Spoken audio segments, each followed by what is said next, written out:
හරි ළමයි සුබ දවසක් ඔයාලා හැමෝටම. ඔයාලා අදත් මේ එකතු වෙලා ඉන්නේ Seeds Education Academy YouTube channel එකත් එක්ක. සීඩ්ස් අපි පලදැරිය යුතුවෙමු.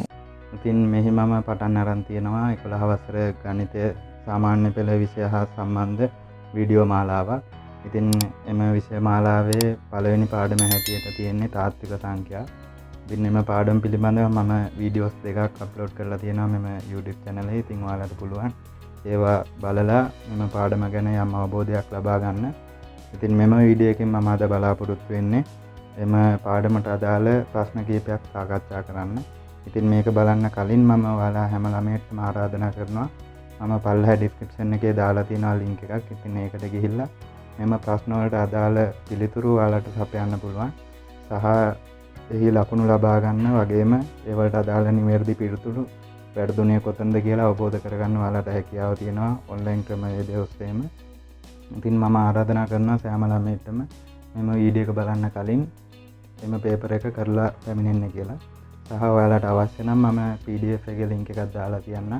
ඉතින් ඔයාලට පුළුවන් එම link එකෙන් එම ප්‍රශ්න වලට අදාළ PDF ෆයිල් එක download කරගන්න. ඉතින් මම මතක් කරනවා සෑම ළමයෙක්ටම ගණිතය කියලා කියන්නේ මේ විදියට බලාගෙන අහගෙන ඉඳලා විතරක් ඉගෙන ගන්න පුළුවන් විෂයක් නෙමෙයි. ඉතින් ඔයාලා අනිවාර්යයෙන්ම ගණන් හදන්න ඕනේ. ඉතින් මේකට ක්‍රමවේදයක් විදියට තමයි මම මෙම පියවර අනුගමනය කරන්නේ. ඉතින් සෑම ළමයෙක්ම එම පේපරේ කරලා පැමිණෙන්න කියලා මම ආරාධනා කරනවා. හරි අපි යමු එහෙනම් පේපරේට. හරි ළමයි අපි පළවෙනි ගාන දිහා බලපුවාම ඒක තියෙන්නේ පරීක්ෂා කිරීමෙන් පහත පරිමේය සංඛ්‍යා අන්ත දශම වේද සමාවර්ත දශම වේද යන්න සඳහන් කරන්න. එතකොට අපි පරිමේය සංඛ්‍යා කියන්නේ මොකක්ද කියන එක ඉගෙන ගත්තා. අපිට හරය සහ ලවය සහිත භාගයක් විදියට ලියන්න පුළුවන් නම් හරය සහ ලවය දෙන්නම නිකිල සංඛ්‍යා විදියට. එතකොට අපිට පුළුවන් යාලව පරිමේය සංඛ්‍යාවක් කියලා කියන්න. නමුත් හරය බිඳුවට අසමාන වෙන්න ඕන. නේද? අපි ගණිතයේදී බිඳුවක් හරය විදියට එන්න විදිහක් නෑ. ඒකට අපි කියනවා අර්ථ විරහිතයි කියලා. ඒක නිසා හරය බිඳුවට අසමාන. නමුත් හරය සහ ලවය නිකිල සංඛ්‍යා වලින් පෙන්වන්න පුළුවන් නම් අපි ඒ හැම සංඛ්‍යාවකටම කියනවා පරිමේය සංඛ්‍යාවක් කියලා. ඉතින් ඔය කියන පරිමේය සංඛ්‍යා දැන් හරය සහ ලවය ලවය හරයෙන් බෙදනකොට අපිට අනිවාර්යයෙන්ම ලැබෙන්නේ පරිමේය සංඛ්‍යාවක්. ඉතින් නමුත් ඔය කියන පරිමේය සංඛ්‍යාව බෙදාගෙන යද්දී අපිට ඔය දශම ආකාර දෙකකට ලැබෙනවා. එකක් තමයි අන්ත දශම, අනිත් එක තමයි සමාවර්ත දශම. අන්ත දශම කියලා කියන්නේ බෙදාගෙන යනකොට යම් මොහොතක බිඳුවෙන් අවසාන වෙනවා. සමාවර්ත දශම කියලා කියන්නේ අපි බෙදාගෙන යනකොට එකම දශම සංඛ්‍යා ඛණ්ඩය ආය යෙදෙනවා. ඉතින් එහෙම කියන්නේ 3.666 ඔය වගේ. ඉතින් ඔය කියන විදිහට අපි භාගයක් දක්වලා තියෙනකොට අපිට ওই ගණන් පෙළි තේනවා හරය සහ ලවය සහිත භාග කීපයක් තමයි තියෙන්නේ. ඉතින් එහෙම තියෙනකොට අපි කොහොමද ඒ ඉලක්කම් දිහා බලලා කියන්නේ මේ අන්ත දශමයක්ද සමාවර්ත දශමයක්ද කියලා.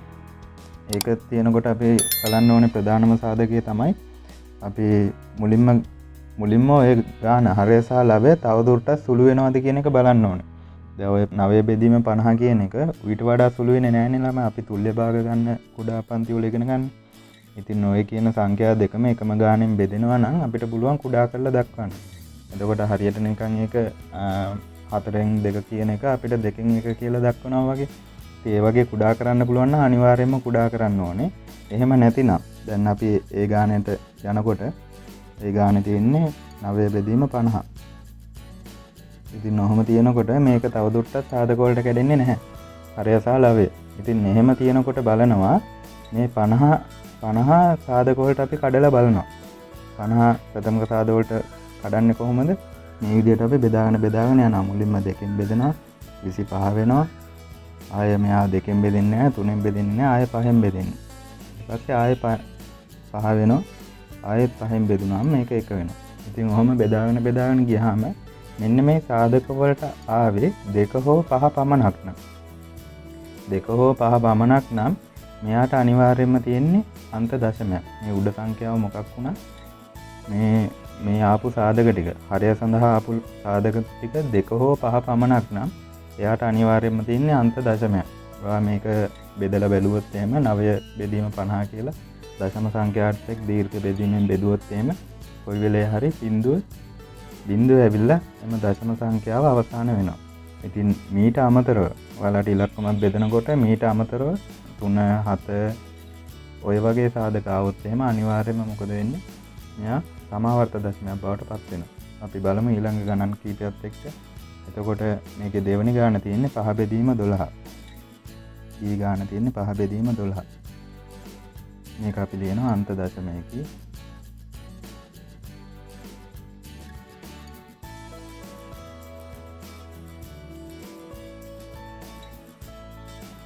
පහ බෙදීම 12 ගත්තොත් මේකත් එහෙමයි. 5 12න් බෙදනවාද තව දුරටත් නැහැ. තව පුළු වෙන්නේ නැහැ. එතකොට අපි 12 බෙදාගෙන යනවා. 12 දෙකෙන් බෙදනවා 6 වෙනවා. 6 දෙකෙන් බෙදනවා 3 වෙනවා. ආයෙත් 3ෙන් බෙදනවා 1 වෙනවා. ඉතින් ඔයාලට පේනවා දැන් මෙතන 3 කියන සංඛ්‍යාවත් ඇවිල්ලා තියෙනවා. ඉතින් මෙහෙම සංඛ්‍යාවක් මේ 2 හෝ 5 කියන සංඛ්‍යාවලට අමතරව සංඛ්‍යාවක් ආවොත් එහෙම සාධක විදියට එයාලව අනිවාර්යෙන් සමාවර්ත දශම ගොඩට තමයි වැටෙන්නේ. මේ අන්ත දශමයි සමාවර්ත දශමයි තේරෙන්නේ නැත්නම් ඔයාලා හොඳයි මම ඒ ගැන පැහැදිලි කරලා තියෙන වීඩියෝ එකේ මේ වීඩියෝ එක ගැන නැවත බලන එක.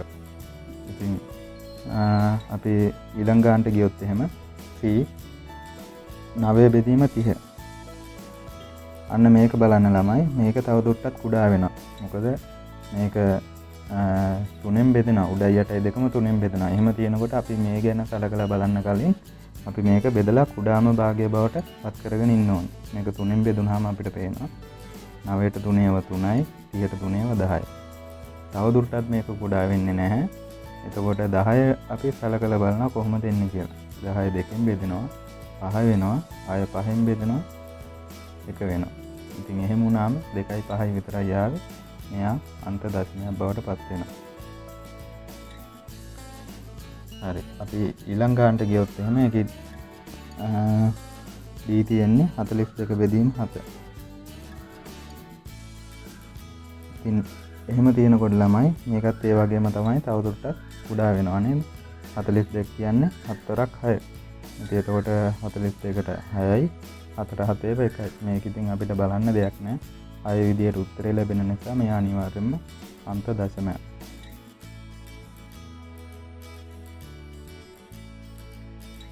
එතකොට ඊළඟ ගානට අපි ගියොත් එහෙම 3 බෙදීම 18. මේකත් අර වගේම සුළු වෙන හන්ද සුළු කළ යුතුයි. 3 බෙදීම 18 කියන හන්ද 3ට 3ව 1යි 18ට 3ව 6යි කියලා බෙදෙනවා. ඉතින් 6 ගැන අපි සලකපුවම 6 මුලින්ම 2ෙන් බෙදෙනවා ඊට පස්සේ 3 වෙනවා. ආයෙ 3ෙන් බෙදෙනවා 1 වෙනවා. එතකොට 2යි 3යි මේ 2ටයි 5ට අමතරව 3 කියන එක සාධකයක් විදිහට ඇවිල්ලා. එතකොට මෙයා මොකද වෙන්නේ? අනිවාර්යයෙන්ම මේ 3 බෙදීම 18 කියන එක න සමාවර්ත දශමයක් වෙනවා.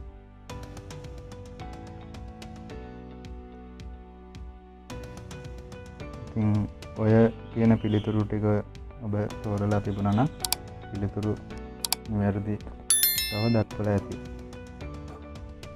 හරි ළමයි දෙවෙනි ගානේ දක්වලා තියෙන්නේ පහත සංඛ්‍යා පරිමේය සංඛ්‍යාවේද අපරිමේය සංඛ්‍යාවේද යන්න සඳහන් කරන්න. ඉතින් මම ඔය කියන සංඛ්‍යා ගැන විස්තර කෙරුවා. මම පොඩියට මතක් කරන්න. කලින් අවස්ථාවේදීත් මම විස්තර කරා පරිමේය සංඛ්‍යාවක් කියලා කියන්නේ හරය සහ ලවය නිකිල සංඛ්‍යා වලින් පෙන්වන්න පුළුවන් නම් සහ හරය බිඳුවට අසමාන වෙනවා නම් අපි යාලට කියන්න පුළුවන් පරිමේය සංඛ්‍යාවක් කියලා. ඔය මූල ස්වරූපයේ තියෙනකොට අනිවාර්යයෙන්ම අපිට කියන්න පුළුවන් මූලාකාරය සඳහා පූර්ණ වර්ගයන් නොලැබෙනවා නම් පිළිතුරු විදිහට පූර්ණ සංඛ්‍යාවක් නොලැබෙනවා නම් අනිවාර්යයෙන්ම අපරිමේය සංඛ්‍යාවක් බවට පත් වෙනවා. ඉතින් එතකොට අපි A කියන එකේ 25 වර්ගමූලය මේක ඉතින් අපි දැනගෙන තියෙන්න ඕනේ. වර්ගමූල සංඛ්‍යා පූර්ණ වර්ග සංඛ්‍යා මොනවාද කියන එක 100ට යනකම්වත් අවම වශයෙන් පාඩම් තියෙන්න ඕනේ. එක්තරක් එකයි පූර්ණ වර්ග සංඛ්‍යා අපි පුඩා කාලේ සමචතුරස්‍ර සංඛ්‍යා කියලා ඉගෙන ගන්න මේවා. 1යි 4යි 9යි 16යි 25යි 36යි 49යි 64යි 81යි 100යි. ඕවා තමයි පූර්ණ වර්ග සංඛ්‍යා කියන්නේ. මොකද ওই කියන සංඛ්‍යා වලට තමයි වර්ගමූලයේ හැටියට පූර්ණ සංඛ්‍යාවක් අපිට ලැබෙන්නේ. ඉතින් එතකොට 25 කියලා කියන්නේ අනිවාර්යයෙන් මේකේ උත්තරේ 5 කියන එක දන්නවා අපි. එම නිසා මෙය පරිමේයයි. අපි b කියන එකට ගියොත් b කියන්නේ 17 බෙදීම 13. සරලයි. මොකද අපි පරිමේය සංඛ්‍යාවල අර්ථ දැක්වීම හැටියට උඩයි යටයි දෙන්නම නිකිල සංඛ්‍යාවලින් පෙන්නලා තියෙනවා. ඉතින් අනිවාර්යෙන් මෙයත් ඒ නිසා මොකද වෙන්නේ? පරිමේය සංඛ්‍යාවක් බවට පත් වෙනවා. අපි ඊළඟ ගානට ගියොත් ඒකේ තියෙන්නේ මූල 10.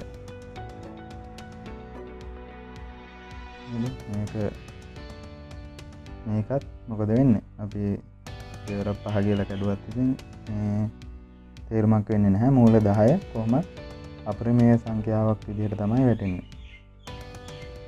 අපිට පූර්ණ සංඛ්‍යාවක් ගන්න බැහැනේ මෙයාගේ වර්ගමූලය විදිහට. ඉතින් එම නිසා ඒවා අපරිමේය සංඛ්‍යා කොට තමයි වැටෙන්නේ. අපි d ගැන සලකලා බැලුවොත් 27 හොඳට බලන්න ළමයි තුන්වෙනි මූලය තියෙන්නේ. තුන්වෙනි මූලය කියලා කියන්නේ මෙම 27 කියන සංඛ්‍යාව ලැබෙන්න ඕනේ එකම සංඛ්‍යාව 3 වතාවක් ගුණ වෙලා. ඉතින් එහෙම ලැබෙන සංඛ්‍යාව මොකක්ද කියලා තමයි අහන්නේ. ඉතින් අපි ගන්න උත්තරේ තුන්වෙනි බලයෙන් 27 ලැබෙන්න ඕනේ.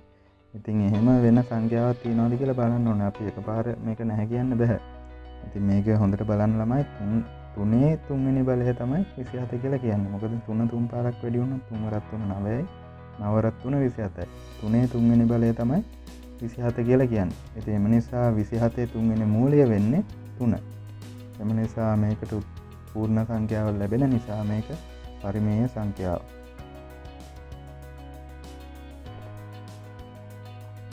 අල්ලම ඊට පස්සේ තියෙනවා අපිට පයි බෙදීම 2. ඉතින් එතකොට අපි පරිමේය සංඛ්‍යාවක් කියන්නේ මොකක්ද කියන එක ඉගෙන ගත්තේ මේ හරයයි ලවයයි දෙන්නම නිකිල සංඛ්‍යාව වෙන්න ඕනේ. ඉතින් නමුත් මෙම අවස්ථාවේදී 2 කියන සංඛ්‍යාව නිකිලයක් වුණා. අපි 5 කියන එක ඉගෙන ගන්නවා අපරිමේය සංඛ්‍යාවක් කියලා. අපි මේකට ආසන්න වශයෙන් පාවිච්චි කරනවා 7/22 කියන සංඛ්‍යාව. නමුත් මේ 7/22 කියන්නේ පරිමේය සංඛ්‍යාවක්. නමුත් ඒකෙදී මොකද වෙන්නේ?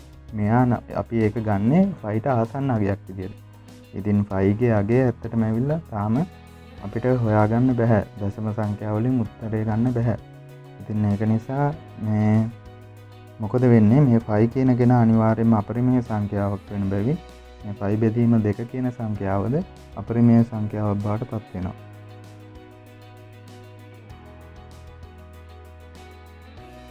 ඉතින් ඔය කියන පිළිතුරු ටික ඔයාලා තෝරලා තිබුණා නම් ඔයාලගේ පිළිතුරු නිවැරදි කියලා දක්වලා තියෙන්න පුළුවන්. හරි ළමයි අපි ඒත් එක්කම තුන්වෙනි ගානට යමු.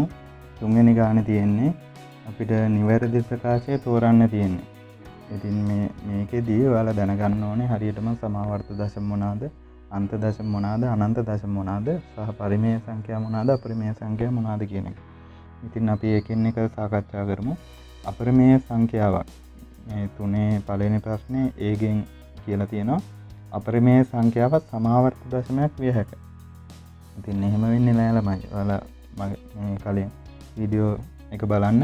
ඉතින් ඒකේ මම පරිමේය සංඛ්‍යා අපරිමේය සංඛ්‍යා ගැන විස්තර දාලා තියෙනවා. ඉතින් මෙහිදී අපරිමේය සංඛ්‍යාවක් හැමතිස්සෙම අයිති වෙන්නේ අනන්ත දශම සංඛ්‍යාවට. මොකද ඒවා සුළු කරගෙන යනකොට අපිට කෙරවලක් නැති සහ රටාවකුත් නැති රටාවක් එන්න පුළුවන්. අර එකම ඛණ්ඩය මේ ආයෙ දෙන්නේ නැති දශම සංඛ්‍යාවක් තමයි අපරිමේය සංඛ්‍යා සුළු කරනකොට අපිට එන්නේ. ඉතින් අපි එම නිසා එම දශම සංඛ්‍යාවලට අපි කියනවා අනන්ත දශම කියලා. අනිවාර්යයෙන්ම අපරිමේය සංඛ්‍යාවට තියෙන්නේ අනන්ත දශමයක්. ඉතින් ඒකෙදි ඒ කියන කෙනා වර්ධිනවා. මොකද අපරිමේය සංඛ්‍යාවක් කියලා කියන්නේ අනන්ත දශමයක් වන නිසා. ඉතින් අපි b කියන ප්‍රකාශය වැරදි. b කියන ප්‍රකාශය ගත්තොත් එහෙම b කියන ප්‍රකාශයේ තියෙන්නේ සියලුම අපරිමේය සංඛ්‍යා අනන්ත දශම වේ. සියලුම අපරිමේය සංඛ්‍යා අනන්ත දශම වේ. ඒක හරි ළමයි. b හරි එතකොට. නේද? ඉතින් අපරිමේය සංඛ්‍යාවක් පරිමේය සංඛ්‍යාවක් අනන්ත දශමයක් විය හැකියි. සීගෙන් කියලා දෙනවා. පරිමේය සංඛ්‍යාවක් අනන්ත දශමයක් වෙන්නේ නැහැ ළමයි. අනිවාර්යයෙන්ම අපි පරිමේය සංඛ්‍යාවක් කියලා කියන්නේ හරය සහ ලවය නිකිල සංඛ්‍යා වලින් පෙන්වන්න පුළුවන් නම් ඉතින් එහෙම අපි එහෙම සංඛ්‍යාව බෙදනකොට අනිවාර්යෙන්ම අන්ත දශමයක් නැත්නම් සමාවර්ත දශමයක් තමයි අපිට ලැබෙන්නේ. එම නිසා පරිමේය සංඛ්‍යාව තවදුරටත් අනන්ත දශමයක් වෙන්නේ නැහැ. C ප්‍රකාශය වැරදි. D අහලා තියෙන්නේ අනන්ත දශම සංඛ්‍යාවක දශම කොටස සඳහා රටාවක් තිබිය නොහැකිය. මම කලින් කිව්වා අනන්ත දශම සංඛ්‍යාවක දශම කොටස සඳහා රටාවක් තියෙන්න පුළුවන් ළමයි. අර සමාවර්ත දශම සංඛ්‍යා කියලා කියන්නේ රටාවක් තියෙනවා කියන එක නෙමෙයි. එකම සංඛ්‍යා ඛණ්ඩය එකම සංඛ්‍යාවක් හරි සංඛ්‍යා කීපයක් හරි එකම විදියට ආයෙ යෙදෙනවා. ඉතින් ඒක වෙනයි රටාවක් තියෙනවා කියන එක වෙනයි. රටාවක් තියෙනවා කියද්දී අපිට මෙහෙම එන්න පුළුවන්. 0.01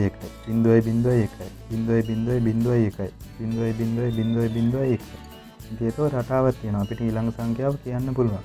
ඉතින් එහෙම තිබ්බ පළියට ඒ වෙලා තියෙන්නේ එකම සංඛ්‍යා ඛණ්ඩය රිපීට් වෙලා නෙමෙයි. ඉතින් රටාවක් තියෙනවා. අර එකම සංඛ්‍යා ඛණ්ඩය නැවත නැවත යෙදෙනකොට තමයි අපි කියන්නේ සමාවර්ත දශම කියලා. ඉතින් අනන්ත දශම සංඛ්‍යාවට සමහර විට පරිමේය සංඛ්‍යාව සුළු කරද්දී අනන්ත දශමයක් එනකොට රටාවක් එන්න පුළුවන්. නමුත් අර එකම සංඛ්‍යා ඛණ්ඩය නැවත නැවත යෙදෙන්නේ නැහැ. සමාවර්ත දශම වෙන්නේ නැහැ. ඉතින් අනන්ත දශම සංඛ්‍යාවක දශම කොටස සඳහා රටාවක් තිබිය නොහැකියි. රටාවක් තියෙන්න පුළුවන්. ඒ නිසා එම ප්‍රකාශයත් වැරදි. එතකොට මෙහි නිවැරදි පිළිතුර වෙන්නේ B. හරි අපි දෙවෙනි ගානට ගියොත් එහෙම ඒකේ කියලා තියෙනවා සමහර අපරිමේය සංඛ්‍යා සමාවර්ත දශම ලෙස දැක්විය හැකිය. සමහර අපරිමේය සංඛ්‍යා සමාවර්ත දශම ලෙස දැක්විය හැකිය. එහෙම දක්වන්න බෑ ළමයි. අපරිමේය සංඛ්‍යා කියලා කියන්නේ හැම විටම අනන්ත දශම සංඛ්‍යාවක් තමයි අපිට ලැබෙන්නේ. සුළු කරගෙන යද්දී අර නැවත නැවත යෙදෙන දශම සංඛ්‍යා යෙදෙන්නේ නැහැ. ගොඩක් වෙලාවට පිළිවෙලක් තියෙන්න පුළුවන්. ගොඩක් වෙලාවට පිළිවෙලක් නැති සංඛ්‍යා සමූහයක් තමයි අපිට දශම කොටස විදියට අපිට ලැබෙන්නේ අපරිමේය සංඛ්‍යා සුළු කරනකොට. ඉතින් ඒ ප්‍රකාශය වැරදි වෙන නිසා B කියලා තියෙනවා සෑම පරිමේය සංඛ්‍යාවක්ම අනන්ත දශමයක් වේ. සෑම පරිමේය සංඛ්‍යාවක්ම අනන්ත දශමයක් වේ. වැරදි ළමයි. පරිමේය සංඛ්‍යා මොකද වෙන්නේ? සෑම විටම සමාවර්ත හෝ අන්ත දශම බවට තමයි පත් වෙන්නේ. ඉතින් එතකොට අනන්ත දශමයක් වෙන්නේ නැහැ. කවදාවත් පරිමේය සංඛ්‍යාව. C කියන්නේ ඕනෑම තාත්වික සංඛ්‍යාවක් අන්ත දශමයක් හෝ අනන්ත දශමයක් වේ. ඕනෑම තාත්වික සංඛ්‍යාවක් අන්ත දශමයක් හෝ අනන්ත දශමයක් වේ. දැන් ළමයි මෙතන එකක් අඩු වෙලා තියෙනවානේ. සමාවර්ත දශමත් වෙන්න පුළුවන්. ඒ නිසා අපිට කියන්න බෑ ඕනෑම තාත්වික සංඛ්‍යාවක් අන්ත දශමයක් හෝ අනන්ත දශමයක් වෙනවා කියන එක කියන්න බෑ.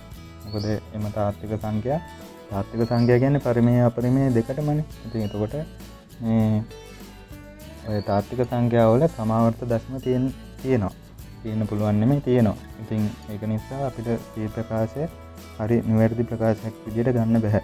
එතකොට D ගන්නකොට මේ සියල්ල වැරදි නම් අපි බලමු D හරි යනවාද කියලා. සමාවර්ත දශම සියල්ල පරිමේය සංඛ්‍යා වේ. ඉතින් මේක හරි ළමයි. සමාවර්ත දශම කියලා කිව්වට පස්සේ අපි ඒවත් අර්ධවලටත් අනන්ත අපරිමේය සංඛ්‍යා වෙන්නේ නැහැ. සමාවර්ත දශම ලැබෙන්නේ අපිට අර නිකිල සංඛ්‍යා දෙකක් බෙදද්දි තමයි. ඉතින් ඒ නිසා අනිවාර්යෙන්ම ඒව පරිමේය සංඛ්‍යා බවට පත් වෙනවා. එතකොට D ප්‍රකාශය නිවැරදි. එතකොට දෙවෙනි ගානේ D ප්‍රකාශය තමයි නිවැරදි වෙන්නේ. හරි ළමයි අපි හතරවෙනි ගානට ගියොත් එහෙම ඒකේ අහලා තියෙනවා පහත් දක්වා ඇති අකිල කරණේ සරලම ආකාරයෙන් නිවැරදිව දැක්වෙන පිළිතුර තෝරන්න. ඉතින් මෙන්න මේ ආකාරයේ තියෙනකොට අපි කියනවා මේ වලට අකිල කරණේ කියලා. ඒ ගණනේ තියෙන්නේ මූල 20. මේක බලන්න මේ මූල ස්වරූපයෙන් මෙහෙම තියෙනකොට 20 වර්ගමූලය අපිට ගන්න බෑ තමයි. නමුත් මේකේ මොකද වෙන්නේ? අපිට 20 ලියන්න පුළුවන් පූර්ණ වර්ග සංඛ්‍යාවක කුණිතයක් විදියට. බලන්න. එතකොට අපිට පාඩම් තියෙන්න ඕනේ පූර්ණ වර්ග සංඛ්‍යා මොනවද කියන එක. 1 4 9 16 25 36 ඔය කියන සංඛ්‍යා ටික මතක තියෙන්න ඕන. එතකොට 20 අපිට ලියන්න පුළුවන් කියලා ඔයාලට මතක් වෙන්න ඕනේ 4 වරක් 5 කියලා. මොකද මේ 4 කියන්නේ පූර්ණ වර්ග සංඛ්‍යාවනේ. ඉතින් එහෙම ලියනකොට මේ 20 අපි මේ විදියට ලිව්වා. ගැටලුවක් නැහැනේ. ඉතින් එතකොට මෙන්න මේ 4 වර්ගමූලය අපිට එළියට ගන්න පුළුවන්. 4 වර්ගමූලය අපි එළියට ගන්නකොට 4 වර්ගමූලය 2යි කියලා අපි දැනගෙන තියෙන්න ඕනේ. එතකොට වර්ගමූලය ලකුණ ඇතුළේ ඉතුරු වෙන්නේ 5 විතරයි. 2යි මූල 5යි. ඉතින් මෙන්න මේ ආකාරයේ අකිල කරණයක් අපිට පුළුවන් මේ විදියට සරලම ආකාරයෙන් දක්වන්න. අපි ඊළඟ ගානට යම් බලන්න. ඒකේ තියෙනවා 72. 72 කියන සංඛ්‍යාව වර්ගමූලය ගන්නලු. ඉතින් ඕකෙදිත් අපිට මතක් වෙන්න ඕනේ මේක අපිට 9 ගුණිතයක් 4 ගුණිතයක් වෙනවද කියලා එකපාර ගන්න පුළුවන් නම් ඒත් හොඳයි. කොහොම හරි බලමුකෝ අපි 9 පුළුවන් එක අපි ටක් ගාලා කරලා බලනවා. 9 8 කියලා අපිට එනවා. 9 8 72යිනේ. කොහොම එනවා. නමුත් මේත් මේ 8 කියන සංඛ්‍යාවත් තවදුරටත් අපිට කඩන්න පුළුවන්. කොහොමද? 9 මං එළියට ගන්නේ නැතුව එහෙමම ලියන්න.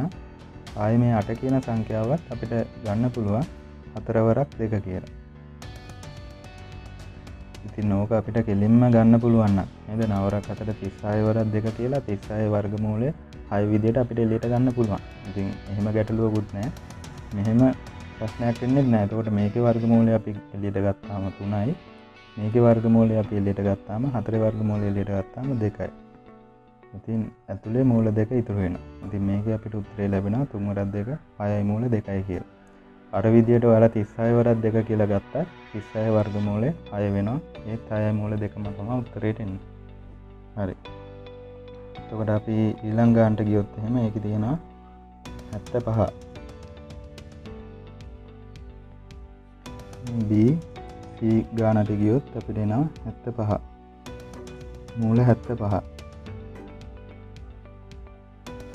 ඉතින් එහිදී අපිට මේක ටක් ගාලා මතක් වෙන්න ඕනේ 4 වරක් එන්නේ නැහැ 9 වරක් එන්නේත් නැහැ. එතකොට 16 වරක් එන්නේ නැහැ 25 වරක් නේද? 25 වරක් 3.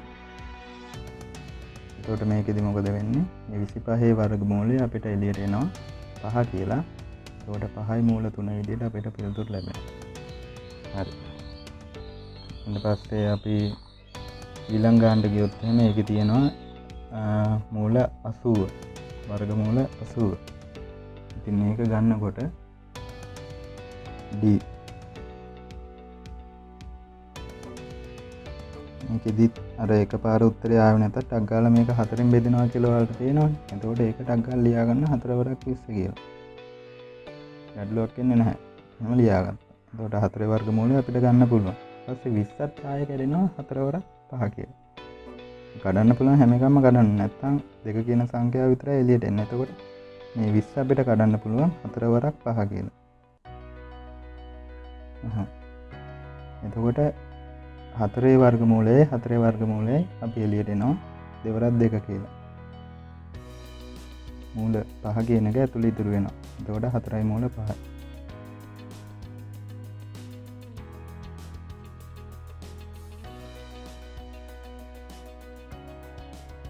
ඉතින් ඕකෙදී අපිට පුළුවන් මෙතන කෙලින්ම 16 වරක් 4 මෙතන 16 වරක් 5 කියලා මතක් වුණා නම් මේ 80 කෙලින්ම 16 වර්ගමූලය 4යි කියලා එළියට ගන්න පුළුවන්.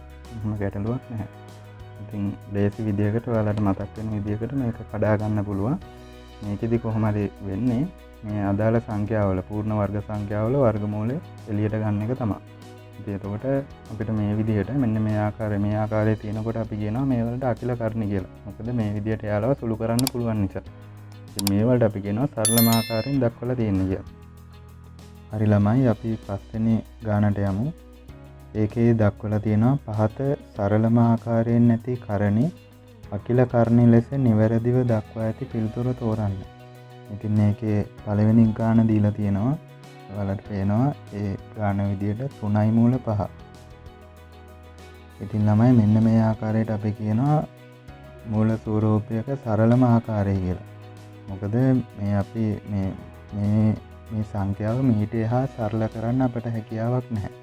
ඉතින් මේක අකිල කරණයක් වෙන්නේ කොහොමද? මෙන්න මේ එළියේ තියෙන පූර්ණ සංඛ්‍යාවක් විදියට තියෙන 3 වර්ගමූල ලකුණ ඇතුළට යනවා. ඉතින් එහෙම යන්න නම් මෙන්න මේ තියෙන සංඛ්‍යාව වර්ග වෙලා තමයි ඇතුළට යන්න ඕනේ. එතකොටනේ ආය වර්ගමූලය ගන්නකොට වර්ගමූලය විදියට එළියට එන්නේ. ඉතින් ඒ විදියට අපි ඇතුළට යවනකොට මේ 3 වර්ග වෙනකොට 3 වරක් 3 9යි. එතකොට 9 යනවා වර්ගමූල ලකුණ ඇතුළට. එතකොට මෙතන ඇති වෙන්නේ වැඩි කිරීම. එතකොට වර්ගමූල ලකුණ ඇතුලේ 9ක් 5 කියලා ලැබෙනවා. එතකොට 9ක් 5 45යි. මූල 45යි. මේකට අපි කියනවා අකිල කරණයක් කියලා. මොකද මෙය තවදුරටත් මෙන්න මේ ආකාරයට සරල කර දක්වන්න පුළුවන්. ඉතින් අපිට ඔය ආකාර දෙපැත්තටම කරන්න පුළුවන් වෙන්න ඕනේ. සරලම ආකාරයෙන් නැති කරණයක් අකිල කරණයක් විදියට දක්වන්න, අකිල කරණයක් සරලම ආකාරයට ගේන්නත් අපිට පුළුවන් වෙන්න ඕනේ. ඉතින් අපි ඊළඟ ගානට ගියොත් එහෙම ඒකේ තියෙනවා b 5 මූල 3යි. 5 මූල 3 ඒ වගේමයි මේ එළියේ තියෙන 5 වර්ග වෙලා වර්ගමූල ලකුණ ඇතුළට යනවා. එතකොට 5 වරක් 5 25යි. 25 වරක් 3.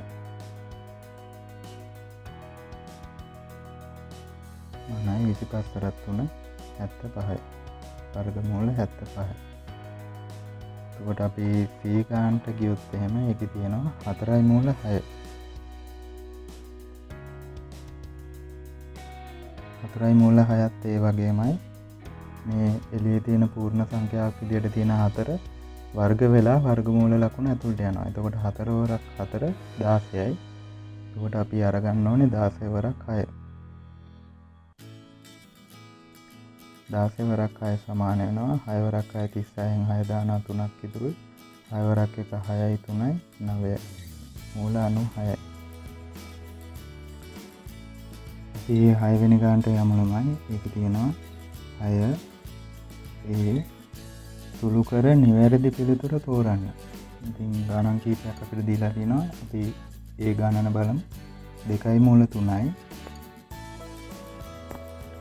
එකතු කිරීම 3යි මූල 3යි.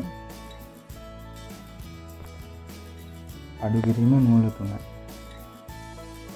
ඔය විදිහට තියෙන්නේ. එතකොට මේක ටිකක් සරල ගණනක්. මොකද සියල්ලම මූල 3ේම තියෙන්නේ. මෙතන මූල 3ඒවා දෙකකට මූල 3ඒවා 3ක් එකතු වෙලා මූල 3ඒවා 5යි. එතනින් මූල 3ක් අඩු වුණාම මූල 3ඒවා 4යි. අපි කියනවා 4යි මූල 3යි. අපි B ගානට ගියොත් එහෙම ඒකේ තියෙනවා ඒකේ මූල ස්වරූපේ කීපයක් තියෙනවා. 3යි මූල 5යි. අඩු කිරීම මූල 3යි. එකතු කිරීම 3යි මූල 2යි. අඩු කිරීම මූල 2යි. එකතු කිරීම 3යි මූල 5යි. අඩු කිරීම මූල 2යි. එකතු කිරීම 3යි මූල 3යි. කොහොම තියෙනකොට ළමයි මූල ස්වරූපය දැන් උතන කීපයක් තියෙනවනේ. අපිට බෑ මේ මූල 5යි මූල 3යි සුළු කරන්න බෑ. මූල 5ේවට මූල 5ේවම තමයි සුළු කරන්න පුළුවන්. එතකොට මේ මූල 5ත් එක්ක අපි බලනවා තව මූල 5ේව කොතනද තියෙන්නේ? මෙතන තියෙනවා. එතන විතරයි. එතකොට ඒ දෙන්නා විතරයි අපිට සුළු කරන්න පුළුවන්. මූල 5ේව 3කට මූල 5ේව 3ක් එකතු වුණාම මූල 5ේව 6යි. අපි කියනවා 6යි මූල 5යි. ඊට පස්සේ අපි බලනවා මූල 3ේව. මෙතන අඩු කිරීම මූල 3ක් තියෙනවා. ආයෙ මූල 3ේව මෙතන මූල 3ේව 3ක් එකතු කරන්න තියෙනවා. මෙතන අඩු කිරීම මූල 3ට මෙතන 3ක් එකතු වුණාම එකතු කිරීම 2යි මූල 3යි. ඍණ ධන සංඛ්‍යා සදිශ සංඛ්‍යාව වලින් අපි හිතන්න ඕනේ ඍණ 1ට ධන 3ක් එකතු වුණාම ධන 2යි. හරි. ඊට පස්සේ අපි යනවා මූල 2ේවට. මෙතන මූල 2ක් තියෙනවා, 2ේව 3ක් තියෙනවා. එකක් අඩු වුණාම මූල 2ේව 2යි. ආයෙ තව එකක් අඩු වුණාම මූල 2යි. ධන මූල 2යි.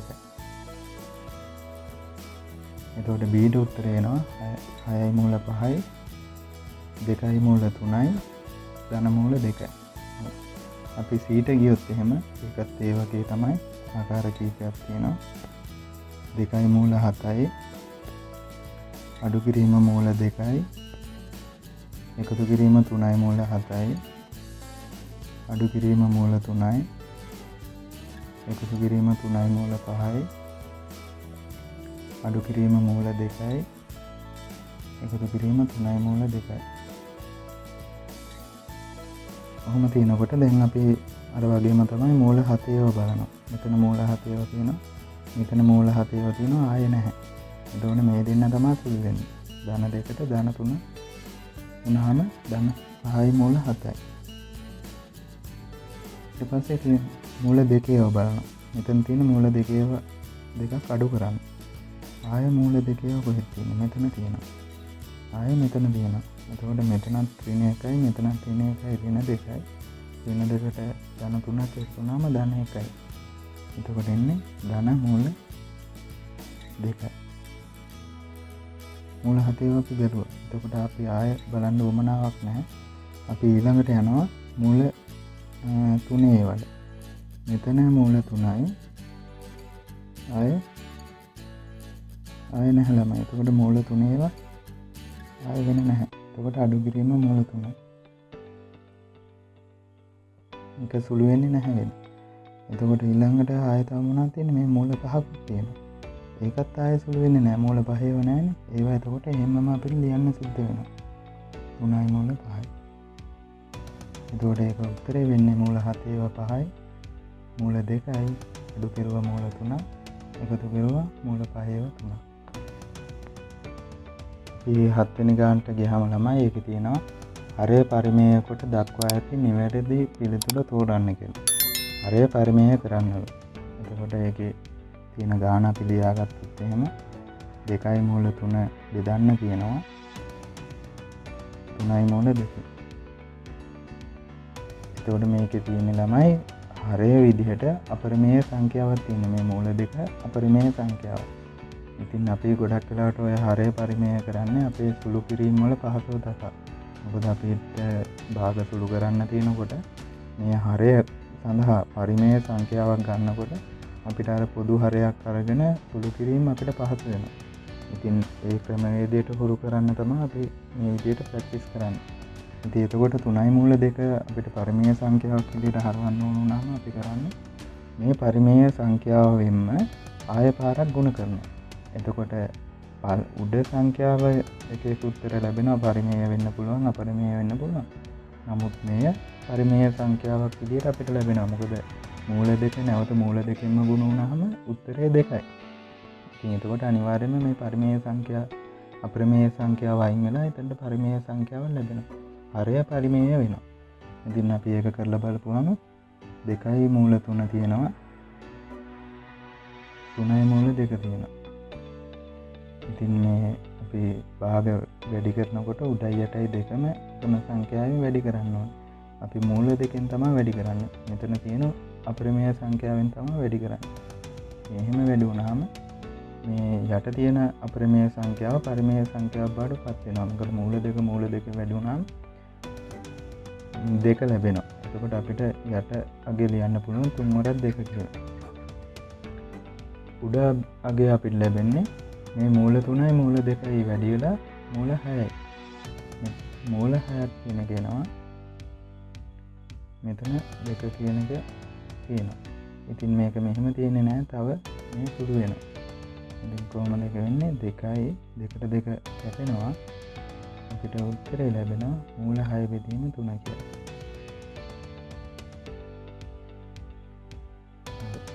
අපි ඊළඟ ගානට ගියොත් එහෙම ඒකේ තියෙනවා 3 බෙදීම 4යි මූල 2යි. p 3 බෙදීම 4යි මූල 2යි. එතකොට අර කලින් විස්තර කරා වගේම මේක වැඩි කරන්නේ අපි උඩයි යටයි දෙකම මූල 2කින්. එහෙම වැඩි කරාම මේ මෙතන මූල 2 වැඩි වුණාම 2 ලැබෙනවා. එතකොට යටට ලැබෙන්නේ අපිට 4 වර 2 කියලා. සමානයි උඩ ලැබෙන අපිට 3යි මූල 2යි කියලා. මේක සමානයි 3යි මූල 2 බෙදීම 8. අපි ඊළඟ ගානට ගියොත් එහෙම ඒකේ තියෙන්නේ 2යි මූල 5යි බෙදන්න ඕනේ 3යි මූල 2කින්. ඉතින් ඕකෙදී අපි මොකද කරන්නේ? උඩයි යටයි දෙකම මූල 2කින් ගුණ කරනවා. එතකොට අපිට යට ලැබෙනවා මේ මූල 2කින් වැඩි වෙලා 2 ලැබෙනවා. දෙවරක් 3 6යි කියලා අපිට ලැබෙනවා. නැත්නම් 3 වරක් 2 දැම්මොත් අපි මුලින්ම එතන අපිට 5 වරක් 2 10යි. මූල ලක්ෂණ ඇතුලේ 10 තියෙනවා. එළියේ 2 තියෙනවා. එතකොට මේ 2ට 2 කැපෙනවා අපිට. උත්තරේ ලැබෙනවා අපිට මූල 10 බෙදීම 3යි.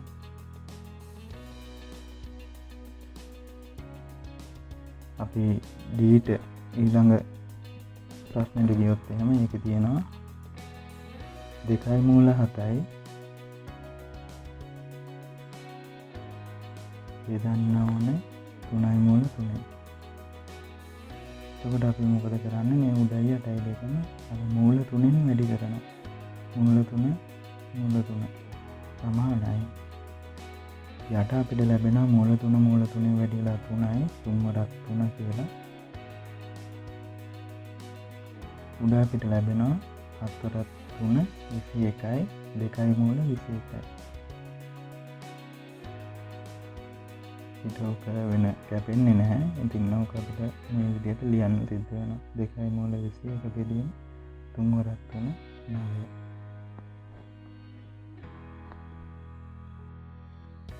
ළමයි අපි 8 වෙනි ගානට ගියොත් එහෙම ඒකේ ඒ කොටසේ දැක්කෙනවා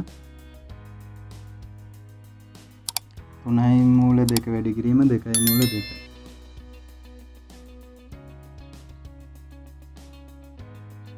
එතකොට අපි මේක සුළු කරන්නේ මේ 3 වැඩි කරනවා 2කින් මූල 2 වැඩි කරනවා මූල 2කින්. මම මේක ලිව්වොත් එහෙම මේක ලියන්න ඕමනාවක් නැහැ. පැහැදිලි වෙන්න ලිව්වොත් එහෙම මූල 2 වැඩි. එතන 3 වරක් 2 ආය වැඩි කිරීම මූල 2 වැඩි කිරීම මූල 2. 3 වරක් 2න් අපිට ලැබෙනවා 6යි. මේ මූල 2 වැඩි කිරීම මූල 2 අපිට සාමාන්‍ය දේ වැඩි කරොත් මූල 4යි. ඉතින් මූල 4 වර්ගමූලය අපිට අපව ලැබෙනවා 2 කියලා. නමුත් ඉතින් මූල 2 වැඩි කරපුවාම අපිට 2 කියන එක කෙලින්ම දාන්න පුළුවන්. දාපුවාම අපිට පිළිතුරු විදියට ලැබෙනවා 12යි. අටේ ඒ කොටසට පිළිතුර 12යි. 8b 6යි මූල 10 බෙදීම 2යි මූල 5. මේක අපිට පුරුදු අරයසාලා වෙසත භාගයක් විදිහට ලියපුවාම 6යි මූල 10 බෙදීම 2යි මූල 5. මෙහෙම තියෙනකොට අපි මේ සංඛ්‍යාවෙන් මේ සංඛ්‍යාව බෙදනවා. මූල සංඛ්‍යාවෙන් මූල සංඛ්‍යාව බෙදනවා. කලින් ගානේ වගේම තමයි. 6 2කින් බෙදුනහම අපිට 3ක් කියලා එනවා. මූල 10 මූල 5න් බෙදුනහම 10 5න් බෙදුනහම 2ක් කියලා එනවා. මූල 2. යට අපිට හර එක විදියට එනවා. ඒක ඉතින් ලියන්න ඕමනාවක් නැහැ. ඒකට පිළිතුර වෙන්නේ 3යි මූල 2. 8b සඳහා පිළිතුර 3යි මූල 2. අපි c කොටසට ගියොත් එහෙම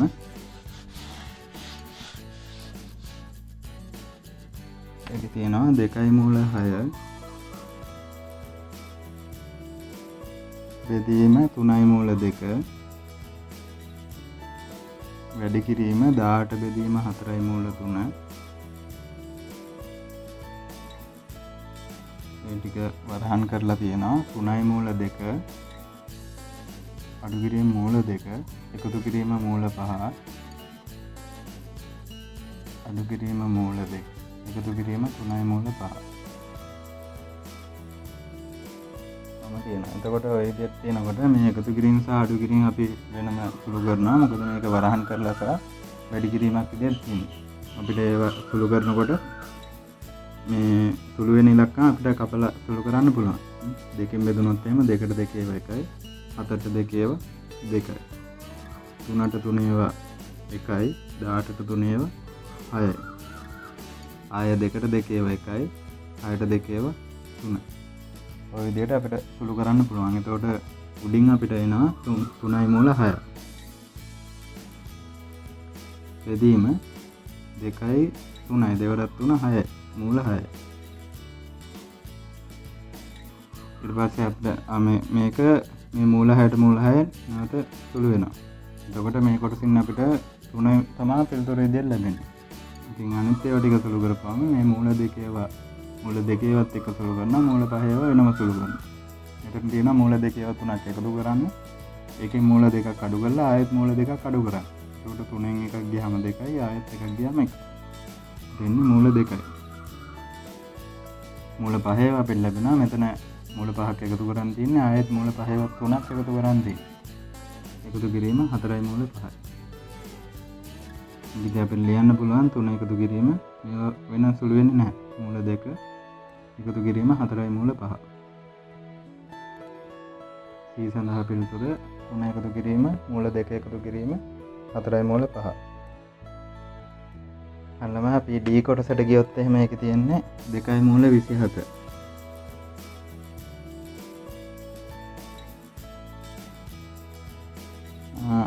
කිරීම 3යි මූල 50.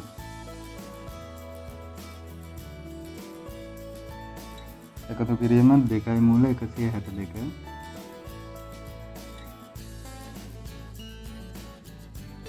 එකතු කිරීම 6 බෙදීම මූල 2.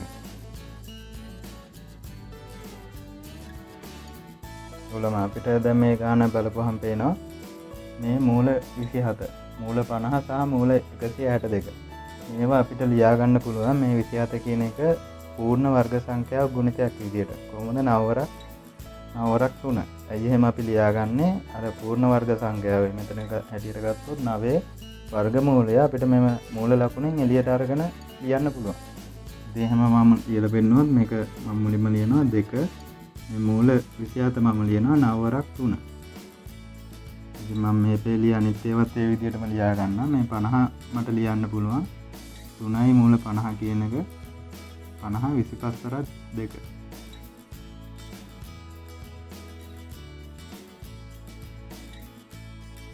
එකතු කිරීම 2යි. මේ 162 මට ලියා ගන්න පුළුවන් 81 වැඩි කිරීම 2.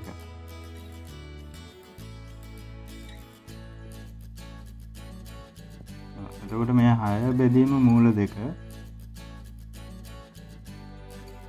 මේක භාග සංඛ්‍යාවන් ළමයි මෙතන හරය විදියට තියෙන්නේ මූල 2. එක අපරිමේය සංඛ්‍යාවක්. අපිට හරය විදියට අපරිමේය සංඛ්‍යා තියාගෙන සුළු කරන්න අමාරුයි. ඉතින් අපි මොකද කරන්නේ? මේ හරය පරිමේය කරගන්න ඕනේ. ඉතින් එහෙම කරද්දී මොකද අපි කරන්නේ? මේ අපරිමේය සංඛ්‍යාවෙන්ම නැවත වතාවක් මේ හරයයි ලවයයි වැඩි කරනවා. එතකොට මූල 2කින්ම හරයත් වැඩි කරනවා, ලවයත් වැඩි කරනවා. එතකොට මේ ටික සුළු කරගෙන ගියාම අපිට එනවා මේ කලින් කතා කරා වගේ 9 වර්ගමූලය 3යි කියලා එළියට ගන්න පුළුවන්. දෙවරක් 3. එතකොට මූල ලකුණ ඇතුළේ ඉතුරු වෙනවා මූල 3. අඩු කිරීම 3 වරක් 25 වර්ගමූලය ගන්න පුළුවන් 5යි. 3 වරක් 5 මූල ලකුණ ඇතුළේ ඉතුරු වෙන්නේ මූල 2. එකතු කිරීම දෙවරක් 81 වර්ගමූලය 9යි මූල 2. මෙතන ළම අපිට එනවා 6යි මූල 2 මූල 2 වැඩි වුණාම සම්පූර්ණ 2. ඉතින් එතකොට මේක අපිට සුළු කරන්න පුළුවන් 2ට 2 ඒවා 1යි 6ට 2 ඒවා 3යි. එතකොට මේ කොටසෙන් ඉන්නේ අපිට පිළිතුරු විදියට 3යි මූල 2. ඉතින් මෙහෙම තියෙනකොට මේක මම ලියලා පෙන්නුවොත් 6යි මූල 3යි අඩු කිරීම 15යි මූල 2යි එකතු කිරීම 18යි මූල 2යි එකතු කිරීම 3යි මූල 2යි. මේකෙදි මූල 2 ඒවා 3 ආකාර 3කින් තියෙනවා. එතකොට මූල 3 තියෙනවා. මූල 3 වෙන සුළු වෙන්නේ නැහැ. එතකොට මුලින්ම එනවා 6යි මූල 3. මේ මූල 2 ඒවා සුළු කරනවා අපි. අඩු කිරීම 15 මුලින්ම තියෙන්නේ. ඒකට 18ක් එකතු වුණාම වෙන 15ට 18ක් එකතු වුණාම ධන 3යි. එතකොට 3යි මූල 2යි. එයාට ආයෙ 3යි මූල 2ක් එකතු වුණාම 6යි මූල 2යි.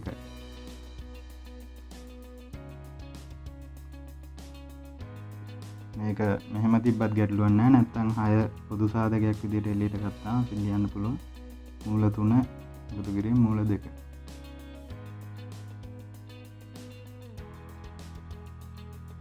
ඉතින් පිළිතුර විදිහට අපිට ගන්න තියෙන්නේ 6යි මූල 3 එකතු කිරීම 6යි මූල 2. හරි ළමයි, මම හිතනවා ඔයාලා යම් අවබෝධයක් ලබා ගන්න ඇති කියලා මෙම පාඩම හා සම්බන්ධව. ඉතින් ඔයාලට තේරුනේ නැති අපහසුව මොන හරි දැනගන්න මොන හරි තියෙනවා නම් ඔයාලට පුළුවන් පල්ලෙහා කමෙන්ට් සෙක්ෂන් එක පාවිච්චි කරන්න. සහ මේවා වැරදුණු ළමයි ඉන්නවා නම් ඔයාලට පුළුවන් නැවත නැවත ඒවා බලලා යම් අවබෝධයක් ඒ පිළිබඳව ලබා ගන්න. ඉතින් මම ඉන්න ඉස්සරහට බලාපොරොත්තු වෙනවා ඉතිරි පාඩම් වලට පේපර් එකක් මේ විදිහට ඔයාලට දීලා YouTube හරහා එම පේපර් එක ගැන මේ විදිහට සාකච්ඡා කරන්න. ඉතින් ඔයාලා එම YouTube channel එක subscribe කරලා තියාගත්තොත් ඔයාලට හැකියාව ලැබෙනවා මේ වීඩියෝ එකක් ආපු ගමන් ඔයාලට දැනගැනීමට notification එකක් එනවා. ඉතින් සහ මේවා යාළුවෝ අතරත් බෙදා ගන්න කියලා මම ඉල්ලා සිටිනවා. ඉතින් අපි මෙම අවස්ථාවේ මෙම තියෙන වාතාවරණයත් එක්ක මම බලාපොරොත්තු වෙනවා මෙම ඔන්ලයින් තාක්ෂණය හැකියාවරින් යොදා ගන්න ඔයාලට මෙම දැනුම අරගෙන යැවීම සඳහා. ඉතින් අපි එකතු වෙලා මේ පියවර ජයගමු කියලා සියලුම ළමයින්ට ආරාධනා කරමු. හරි ළමයි, එහෙනම් අපි අදට නවතිමු. සුබ දවසක්. සීඩ්ස් අපි පලදැරිය යුතුයමු.